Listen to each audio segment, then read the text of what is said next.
Everybody has a path in their career they plan on, but it generally doesn't work out that way. There's a series of events that happen to you along the way, and you don't know as they're happening because you only realize how important they were maybe a decade later when you realize it was a huge pivot point for you. Mine was when I was working in a summer job in college for a pet food company. And I had a German manager, a really interesting guy, and he taught me that most pet foods at that time were made from Sea of Japan tuna and chicken faces and beef lips and rendered, protein using mango juice to crush it up. Sounds horrific, but those are two basic engines, and then they'd add some peas or, some carrots, and they'd create cat food flavors. Decades later, when I was in the software industry, I realized that we were the leader in math and reading software, and here's where this story comes into play. All my competitors were spending a fortune building unique applications to advance reading and math scores. Those are the two big things you actually create software to advance if you're in education. And I thought to myself, that's crazy. This is really just Sea of Japan tuna and chicken faces. All we need are two engines, and we'll just add characters to them. And that was how the Learning Company became the largest software company in the world in reference in education. We sold it for $4.2 billion. But that manager gave me the idea to synergize around two development groups. So we'd buy a company, fire everybody, and just take the characters they had, and we cut our costs dramatically. Our costs of R&D were half the industries. Everybody was complaining, but how are we doing it? We're doing it because we understand that software is no different than cat food. You're always competing with somebody somewhere, and these days it's global. And you got to make the assumption that the person you're competing with really loves what they do, and they're willing to work 25 hours a day. And if you're not totally in love with it, you're screwed. So I would argue to an entrepreneur, don't start something that you don't have a lot of passion for, because you're going to fail because you're going to be competing with people who do have that passion, who are motivated. And I see that happen all the time. They just get bored. And, maybe I've invested in them and I can see that they're just burned out. And if that happens, quite often I would say, probably about 30% of the time, after a while, and they realize, boy, this is hard work. Yeah, it is hard work. Running a business is really hard work. But it's an added bonus if you can get up in the morning and say, I can't wait to go fight the fight. Because you know with certainty your competitor's doing that. So that is a theme that we can both agree on. You better love it, baby. I was working once at an ice cream parlor when I was about 15 years old, my first real job. And on the second day, I was asked to scrape the gum off between the Mexican tiles on the floor. And I said to the woman who owned the store, it was called Magoo's Ice Cream Parlor, you didn't hire me to scrape gum, you hired me to scoop ice cream. And this girl in the shoe store across the way that's looking at me, I don't want her to see her scraping the gum. And she said, what are you talking about? I own this store. I'll do anything I want with you. Get down on your knees and scrape that gum. And I said, I'm not doing it. She said, you're fired. Last job I ever had. I owe that woman everything. I don't like to work for people. Many of you in here, I hope, inherit that. There's nothing wrong with it, but if you want to control your own destiny, you work for yourself. That's how it works. I'm trying to inspire those of you who are on the tipping point. Take the chance, you're young. Go for it. There's nothing better than being able to wake up in the morning 10 years or 20 years from now and do whatever you like. It's about freedom. That's what matters. I'm not saying being an employee is bad, but believe me, being an entrepreneur is better. I'm a little biased. Unfortunately, one of the great benefits of technology is productivity. One of the big downsides, it's incredibly distracting. People check their Twitter account, or they'll answer a Facebook message, or they'll do something that has nothing to do with making money. Mm-hmm. And the reason you go to work in the morning is to make money. That's what you're there for. All the other wonderful things you can do with your time are based on your ability to create an income for yourself and your family. So why spend any time doing all that crap, which is distracting? And so that's the number one thing I find in my companies is when you see someone failing and you look at how they manage their time, you'll see right there what's going on. They're not focused on what matters. Okay. That's simple. Great entrepreneurs are able to delegate. The successful women CEOs are remarkably good at this. Remarkably good at it. And the way it works is, Sarah, I'll give you an example of the way Sarah works. She hires somebody, she sets a goal for 90 days, and gets out of their way. Gets completely out of their way. Lets them achieve it. If they achieve it, she moves them up the organization. If they don't, they get 3 tries until they're out. If you can't achieve your goals in business, that's what happens. But her whole thing is, let them do the work themselves. Let them figure it out. I don't want to use my time for it. That's what I hired them for. I listen to my gut. It's not scientific. I've learned over time, and I think every entrepreneur should trust their feelings, because I've learned every time I don't listen to my gut, I lose money.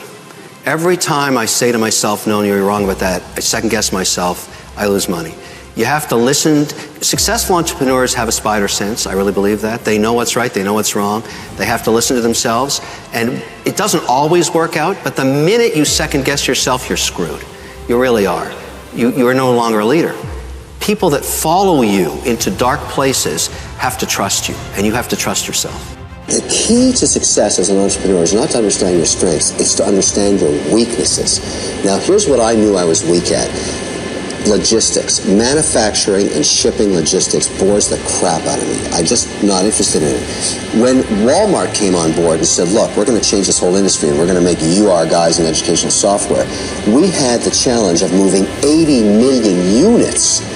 I can't do that. That's not my skill set. Mike Leperick, on the other hand, is myopically focused at that kind of thing. And I knew that. He was one of our shareholders. I went and approached him and said, listen, why don't you leave your PE firm, okay? I'll give up the title of CEO. You're going to be the CEO. Your number one role is going to be logistics. Because if we are not successful at this, we're going to fail. This is the only thing that matters, is shipping these units all around the world. He looked at me and said, what's in it for me? I said, you know what? I own a ton of stock, lots and lots of it. I'll make a deal with you. I'll make us equal partners. And this is how, and I'll tell you, in the book, in writing it, I looked at every transaction where I've made money, not just learning companies, Storage Now, the O'Leary funds, deals before that. All the deals where I made money were partnerships. All the ones where I had catastrophic failures are things I tried to do myself. So I've learned now that it's much better to partner with somebody who actually fills in the hole. Every entrepreneur I meet is very passionate. That's just part of the equation. I actually argue that what matters most is executional skills. Every entrepreneur is passionate. Everybody that's an entrepreneur is ready to take that journey and go down that road, and that's great. But the ones that are still doing it 3 years later have executional skills. So that's what I think matters above everything else. I meet lots of teams, I fund lots of companies, I see lots of failure and lots of successes. The difference is men and women, primarily women these days, that can really execute, that set goals, tell you what they are, talk to you every 3 months saying I achieved this goal or I didn't, and why. And to me, that's the building block of a business. There's nothing worse than vision all day long. Vision's easy. Execution is hard. But do you really literally mean that if you are in business, you have to be willing to fire your mom? You know, it's true, you do. Because in the end, when you create a business and you start one, many entrepreneurs in this audience will understand this comment, your allegiance has to be to the business first, because without that, all the good things that you want to do are going to fail. And so, as your business grows and you make decisions about individual people, you can't let your emotion get in the way of what you really need to do, which is to drive success of the business. And so, the minute you get your first customer, you now become number 2. The minute you get your first investor, now you're number 3. The minute you hire your second employer, you're number 4. It's still your business, but now you know who you have to serve. And I think a lot of entrepreneurs that fail don't understand that you're always serving someone, a shareholder, a customer, the business. And if you lose sight of that by letting your emotions get in the way, and this often happens, certainly happened to me in early days, many people hire their friends. They start a company with their friend or with their brother. Good way to end a friendship. Or it's a family business. And very often, nepotism is what kills the golden goose. because very often the better manager is not your sister, brother, uncle, cousin, whatever.